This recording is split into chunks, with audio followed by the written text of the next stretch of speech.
အားလုံးမင်္ဂလာပါခင်ဗျာမိတ်ဆွေတို့ဒီဗီဒီယိုဖိုင်မှာဘူးသားဖြစ်မျှဝေဆွေးနွေးပေးချင်တာကတော့ကားရဲ့ brake စနစ်မှာအသုံးပြုတဲ့ brake စီကိုရေရှည်အသုံးပြုပြီးတော့မလဲပဲဒီတိုင်းထားတဲ့အခါမှာဘလို့တွေစိုးကျိုးတွေကြုံတွေ့လာစေနိုင်လဲဘာတွေဖြစ်လာနိုင်လဲပေါ့ဗျာနော်ဒီအကြောင်းအရာနဲ့ပတ်သက်ပြီးတော့မိတ်ဆွေတို့ကိုဘူးသားဖြစ်မျှဝေဆွေးနွေးသွားမှာဖြစ်ပါတယ်ကားရဲ့ brake စနစ်က hydraulic brake စနစ်ကိုအသုံးပြုထားတယ်အဲ့ဒီ hydraulic brake စနစ်မှာ brake စီကိုသုံးထားတယ် brake စီမှာဆိုလို့ရှိရင်တော့ဟိုးရင်တော့ကဆိုရင်တော့ DOT 2ကိုသုံးပေမဲ့အခုဒီဘက်ခေတ်ကားတွေမှာဆိုရင် DOT 3ပေါ့နော် .3 .4 .5 ပေါ့ဗျာနော်ဒါအပြင် 4.1 တို့ 5.1 တို့အစရှိသဖြင့်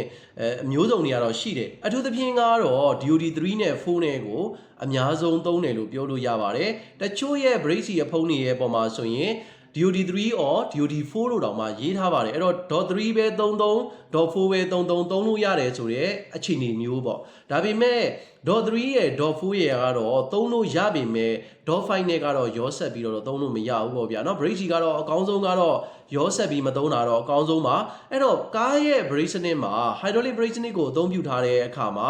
brake စီကအရန်ကိုအရေးကြီးတဲ့အခန်းကဏ္ဍကနေပါဝင်ပါတယ်အဲ့တော့ brake စီမကောင်းတဲ့အခါမှာ brake စီမရှိတဲ့အခါမှာ brake စီနည်းတဲ့အခါမှာ brake ကကောင်းကောင်းမိမှာမဟုတ်ဘူး brake စီကသတ်မှတ်တဲ့ level အောက်ကိုကျသွားရင်ကားရဲ့ဒိုင်ခွက်မှာ brake စီနည်းနေပါတယ်ဆိုတဲ့သင်္ကေတကိုအနီနဲ့ဖော်ပြပေးတယ်။ဘာဖြစ်လို့အနီနဲ့ဖော်ပြပေးလဲဆိုတော့ကားရဲ့ brake စနစ်က safety အတွက်အရန်ကိုရေးပါတာဖြစ်တဲ့အတွက်အနီနဲ့ဖော်ပြပေးတယ်။ချက်ချင်း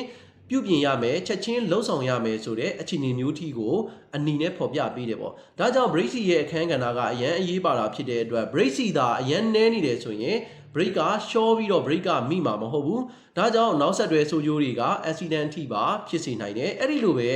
brake စီကတော့ရှိတယ်ဒါပေမဲ့ brake စီရဲ့အရေးသွေးကသတ်မှတ်တဲ့အရေးသွေးထက်အရန်ကိုကျနေတယ်အဲ့တော့ brake စီကိုတက်တန်းရှိကြဆိုတာသုံးတယ်ပေါ့ဗျာချို့ဆိုရင်လည်း10နှစ်လောက်သုံးတယ်ချို့ဆို15နှစ်လောက် brake စီမလဲပန်းနဲ့သုံးရင်းနဲ့တောင်ကုန်းတော်တက်တွေသုံးတဲ့အခါမှာကားကိုအသုံးပြုတဲ့အခါမှာ brake ကိုဇက်တိုက်သုံးရင်းနဲ့ brake ပြောက်တဲ့ပြဿနာ brake ရှော့တဲ့ပြဿနာမျိုးတွေကြုံရတယ်အဲ့လို brake ရှော့တဲ့ပြဿနာ brake ပြောက်တဲ့ပြဿနာမျိုးတွေကြုံရတဲ့အချိန်ကြာမှာbrake စီရဲ့အခန်းကဏ္ဍကအရန်အရေးပါလားဆိုတာကိုသိသွားနိုင်တယ်ပေါ့ဗျာเนาะဒါကြောင့်အထူးသဖြင့်ကတော့တောင်ကုန်းတောင်တက်တွေကိုသွားနေတဲ့ကားတွေ brake ကိုတောက်လျှောက်သုံးရတဲ့ကားတွေမှာဆိုရင် brake စီကိုပုံမှန်လဲလှယ်ပေးဖို့လိုအပ်ပါတယ်ဒါအပြင်ကားတွေမှာကတော့ brake စီကိုပုံမှန်စစ်ဆေးလဲလှယ်ပေးနိုင်ရင်တော့ပိုကောင်းပါတယ် brake စီရဲ့တက်တန်းကကီလို4000ပေးတယ်နှစ်အနေနဲ့ပြောမယ်ဆိုရင်2နှစ်ပေးတယ်ပေါ့ဗျာเนาะအဲ့တော့2နှစ်တစ်ချိန်သို့မဟုတ်ကီလို4000မှာလဲလှယ်စီခြင်းပါတယ်ဒါမှမဟုတ်ရင်လည်း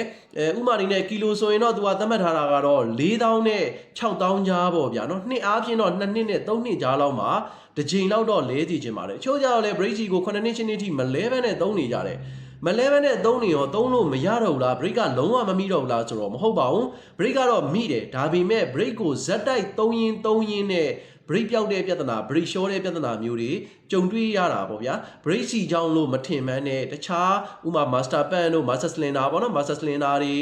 နောက် brake ရဲ့အောက်ဆုံတွေကြောင့်ဖြစ်တယ်လို့ပဲယူဆတာတကယ်တမ်းတော့မဟုတ်ဘူးဗျ brake စီကြောင့်ဒီလိုပြဿနာမျိုးတွေကြုံတွေ့နေနိုင်ပါတယ်ဒါကြောင့် brake စီတွေကိုပုံမှန်စစ်ဆေးလဲလှယ်ပေးဖို့လိုအပ်ပါတယ်အဲ့တော့ brake စီတွေကိုမလဲရင်နောက်ဆက်တွဲက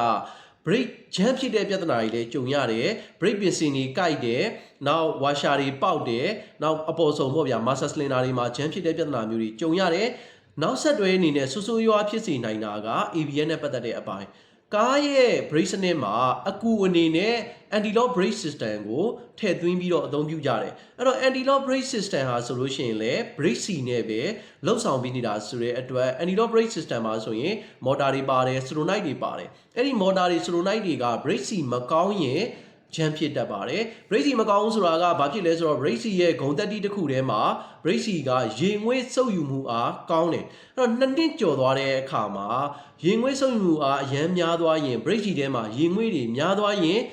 ဒီ brake စီကြောင့်တန်ကြီးကိုက်တဲ့ပြဿနာမျိုးတွေ rubber စီးတွေပြက်စီးတဲ့ပြဿနာမျိုးတွေကြုံတွေ့နေနိုင်တယ်ဒါကြောင့် brake စီတွေကိုပုံမှန်လဲလှယ်ပေးဖို့လိုအပ်တာပါbrake ရဲ့စနစ်အကြောင်းပြန်ပြောရရင် hydraulic brake စနစ်ကိုအသုံးပြုထားတဲ့အခါမှာ brake ရဲ့ထွက်လာတဲ့အပူပေါ့ဗျာ brake pad နဲ့ပဲဖြစ်ဖြစ် brake shoe နဲ့ပဲဖြစ်ဖြစ် brake ကို ဖမ်းတဲ့အခါမှာကားဘင်းရဲ့လေပတ်မှုကိုရပ်တန့်ဖို့အတွက်ပုတ်တိုက်မှုနဲ့ friction နဲ့ဖမ်းပြီးတာအဲ့လိုဖမ်းတဲ့အခါမှာအဲ့ဒီပုတ်တိုက်မှုကြောင့်ထွက်လာတဲ့အပူကအကြမ်းမြင်120 ဒီဂရီဆဲလ်စီယပ်ကနေ150 ဒီဂရီဆဲလ်စီယပ်လောက်ရှိတယ်အဲ့လိုအပူထွက်တဲ့အတွက်အဲ့ဒီအပူက brake စီတွေကိုရောက်သွားတဲ့အခါမှာ brake စီကဘာဖြစ်လဲဆိုတော့အဲ့ဒီအပူဒဏ်ကိုမခံနိုင်ရင်စုပွက်မှုဖြစ်ရင်ဘာဖြစ်လဲဆိုတော့ပလုံစီလေးတွေထားပြီးတော့ brake short တဲ့ပြဿနာမျိုးတွေကြုံရတယ်ပုံမှန်ဆိုရင်တော့ duty 3ကအကြမ်းမြင်105လောက်ကြာမှစုတာပါ duty 4ဆိုလို့ရှိရင်130ပတ်ဝန်းကျင်ပေါ့ဗျာ duty 5ဆိုရင်160ပတ်ဝန်းကျင်လောက်မှစုပွက်မှုဖြစ်တာဒါပေမဲ့အဲ့ဒီ brake စီတွေကိုရေငွေ့ပါဝင်မှုအားများသွားတယ်ရေငွေ့ဆုပ်ယူမှုအားများသွားလို့ရှိရင်နောက်ဆက်တွဲအနေနဲ့ brake စီကသူ့ရဲ့စုမှတ်လို့ခေါ်တဲ့ boiling point ကကျသွားပြီးတော့ brake စီစုပွက်မှုကြောင့် brake short တဲ့ပြဿနာမျိုးတွေကြုံရတယ်ပေါ့ဗျာဒါကြောင့်ကျွန်တော်တို့က brake တွေကို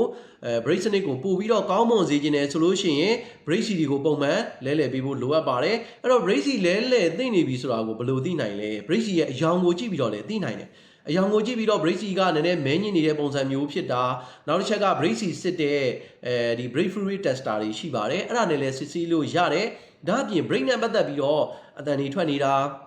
ကားဘင်းကတစ်ဖက်ဆွဲသွားတာဥမာ brake piston တွေ jam ဖြစ်ပြီးတော့ကားကတစ်ဖက်ဆွဲသွားတာပေါ့ဗျာတစ်ဖက်ကနှင်းနှီးလေပြီးတစ်ဖက်ကမြန်မြန်လေတဲ့အခါမှာကားကတစ်ဖက်ဆွဲတဲ့ပြဿနာမျိုးတွေနောက် brake နဲ့ပတ်သက်ပြီးတော့ကားရဲ့ဒိုင်ခွက်မှာ brake မီးလင်းတဲ့ပြဿနာမျိုးတွေကြုံရပြီဆိုရင် brake စီကိုလည်းဦးစားပေးပြီးတော့စစ်ဆေးစေချင်ပါတယ်ပုံမှန်ဆိုရင်တော့ brake စီတွေကတော့ရိုးစိမ့်မှုမရှိဘဲနဲ့တော့တိတ်တော့မလျော့ဘူးပေါ့ဗျာဒါပေမဲ့ brake စီကကြာလာတဲ့အခါမှာမဲညစ်လာတယ်အဲ့ဒီမဲညစ်လာတဲ့အပိုင်းကိုကျွန်တော်တို့ကဒီမလဲဘန်းနဲ့ပေါ့နော် brake စီကိုမလဲဘန်းနဲ့ဒီတိုင်းပေးပြီးသုံးနေမယ်ဆိုရင်ABS နဲ့ပတ်သက်ပြီးတော့ပြည့်ချက်ဖြစ်စေနိုင်တယ် master pan တွေ jam ဖြစ်တယ် brake piston တွေ jam ဖြစ်တယ် brake နဲ့ပတ်သက်ပြီးတော့ကြီးကြီးမားမားစစ်ဆေးပြုပြင်ရတဲ့အဆင့်ထိလောက်ရမှာဖြစ်တယ်ဒါကြောင့် brake စီနဲ့ပတ်သက်ပြီးတော့ပုံမှန်လဲလှယ်ပေးဖို့လိုအပ်ပါတယ်နောက်တစ်ချက်အနေနဲ့က brake စီနဲ့ပတ်သက်ပြီးတော့လဲတဲ့အခါမှာ brake စီလဲလို့ရှိရင် brake စီရဲ့ဥမာယိုကျတာမျိုးတွေရှိတယ်ပေါ့ဗျာဥမာ brake bike ကိုဖြုတ်တဲ့အခါမှာ brake bike ကနေပြီးတော့ brake စီတွေကျလာလို့ရှိရင်အဲ့ဒီ brake စီတွေကကားရဲ့ဆေးသားတွေထိတာနောက်သက်ဆိုင်ရာပေါ့နော်ဒီသူ့ရဲ့အနီးပတ်ဝန်းကျင်မှာရှိနေတဲ့အပိုင်းတွေကိုထိတဲ့အခါမှာရေလောင်းပြီးတော့လေမှုတ်တန်ရှင်းလုပ်စေချင်ပါတယ်အဲ့တိုင်းပဲထားမယ်ဆိုရင် brake စီကတန်ကြီးတက်တယ်ဗျ brake စီကစားတယ်စားသွားတဲ့အတွက်တန်ကြီးတက်တယ်မြန်မြန်ဆန်ဆန်ပျက်စီးစေနိုင်တယ်ပေါ့နော်ကားရဲ့ဆေးသားတွေဆိုလို့ရှိရင်ဆေးသားတွေကွာကြပြီးတော့တန်ကြီးတက်တဲ့အဆင့်မျိုးဖြစ်တတ်တယ်။ဘာကြောင့်လဲဆိုတော့ acid တက်ပါတာဖြစ်တဲ့အတွက်အဲ့ဒါလေးတော့တေချာ queue site ကြည့်ချင်ပါတယ်။နောက်တစ်ချက်အနေနဲ့ကကျတော့ brake စီတွေမျက်လုံးထဲဝင်တာမျိုးတွေမဖြစ်အောင်တေချာ queue site ကြည့်ချင်တယ်။မျက်လုံးထဲဝင်လို့ရှိရင်မျက်စိတိမ်နေပါလေဖြစ်တာမျိုးတွေဖြစ်စေနိုင်တယ်။နောက်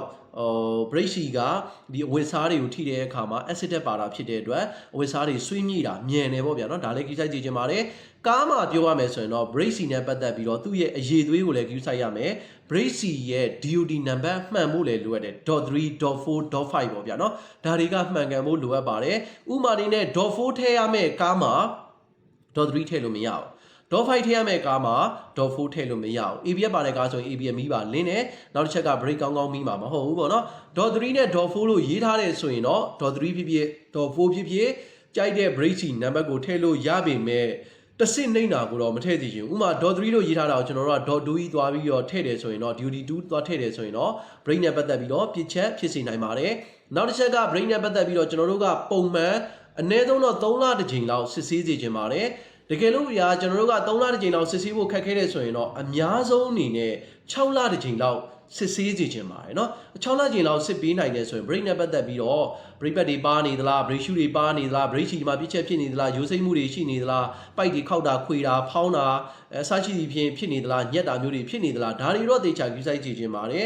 brake စနစ်ကကားရဲ့ safety အတွက်ရန်အရေးကြီးတယ်ကားရဲ့ engine ပိုင်းဘယ်လောက်ပဲကောင်းကောင်း gear box ပိုင်းဘယ်လောက်ပဲကောင်းကောင်း brake မကောင်းရင်ရပ်တန့်လို့ရမှာမဟုတ်ဘူး accident တွေဖြစ်စေနိုင်ပါတယ်เนาะဒါကြောင့်ကျွန်တော်တို့က brake စနစ်နဲ့ပတ်သက်ပြီးတော့တေချာလေး queue site ကြည့်ခြင်းပါတယ် safety နဲ့ပတ်သက်တဲ့အပိုင်းဖြစ်တဲ့အတွက် brake စနစ်ကိုဦးစားပေးပြီးတော့စစ်ဆေးကြည့်ခြင်းတယ်ခရီးမသွားခင်ပဲဖြစ်ဖြစ်စစ်ဆေးမယ်ခရီးရပြန်လာရင်လည်းစစ်ဆေးမယ်အထူးသဖြင့်ကတော့ brake ချီနဲ့ပတ်သက်တဲ့အပိုင်းကကျွန်တော်တို့ကားပိုင်ရှင်တွေကိုယ်တိုင်စစ်ဆေးလို့ရတာဖြစ်တဲ့အတွက် brake ချီရဲ့ level မှန်ရဲ့လား brake ချီရဲ့ရည်သွေးကအမြင်မှာကိုကောင်းရဲ့လားပေါ့နော် brake ချီကကျွန်တော်တို့ကလက်နဲ့ဒီတိုင်းလေးပဲစမ်းသပ်ပြီးတော့အချွဲတက်ရှိတယ်ဘာညာပါဝါရှိသေးတယ်လို့ပြောလို့တော့မရဘူး brake ချီနဲ့ပတ်သက်ပြီးတော့စစ်ဆေးခြင်းတယ်ဆိုလို့ရှိရင် brake fluid tester နဲ့တေချာစစ်ဆေးစေချင်ပါတယ်သတ်မှတ်တဲ့သူ့ရဲ့ level သူ့ရဲ့သတ်မှတ်ထားတဲ့ အရေးသွေးအောက်ကိုကျနေပြီဆိုရင်တော့ brake ကိုလဲစေချင်ပါတယ် brake လဲတဲ့ဆိုတဲ့နေရာမှာလဲကုံစင်အောင်ဖောက်ချပြီးတော့မှလဲတာမျိုးမဟုတ်ဘူး brake ကန်ထဲမှာရှိတဲ့ brake ကိုအစေးထုတ်ပိုင်းနဲ့ဖြစ်ဖြစ်အရင်ဆုံးပြဆုတ်ထုတ်လိုက်မယ်ဆုတ်ထုတ်ပြီးတော့အဲ့ထဲကိုအသစ်ထည့်မယ်ပြီးရင်သက်ဆိုင်ရာနေရာတွေကနေခြူထုတ်မယ်ခြူထုတ်ပြီးတော့ brake အသစ်ထွက်လာတဲ့အခြေအနေထိခြူထုတ်လိုက်ရင်ရပါပြီအကျဉ်းချင်းကတော့ brake နှစ်ဘူးလောက်သုံးလိုက်မယ်ဆိုလို့ရှိရင် brake ကလှည့်လို့ရပါတယ်ဘယ်လိုပဲဖြစ်ဖြစ် brake တွေ brake fluid တွေကိုတော့ကီလို4000နှစ်တစ်ချိန်မှာစစ်ဆေးပြီးတော့လိုအပ်ရင်လဲပေးစီခြင်းပါတယ်တကယ်တမ်းကတော့နှစ်တစ်ချိန်လဲနိုင်ရင်တော့ပို့ပြီးတော့ကောင်းပါတယ် brake နဲ့အတွက်လည်းပို့ပြီးတော့အကျိုးသက်ရောက်မှုပို့ပြီးတော့ကောင်းတယ်ပေါ့ဗျာเนาะဒါကတော့ brake နဲ့ပတ်သက်ပြီးတော့မလဲတဲ့အခါမှာနောက်ဆက်တွဲကြုံတွေ့လာစေနိုင်တဲ့ဆိုးကျိုးတွေ brake မလဲရင်းနဲ့နောက်ဆက်တွဲဖြစ်လာနိုင်တဲ့ပြစ်ချက်တွေကိုဘူးသူလာဖြစ်မျှဝေဆွေးနွေးခဲ့တာဖြစ်ပါတယ်အားပေးတဲ့တယောက်ချင်းတိုင်းကိုကျေးဇူးအများကြီးတင်ပါတယ်ခင်ဗျာ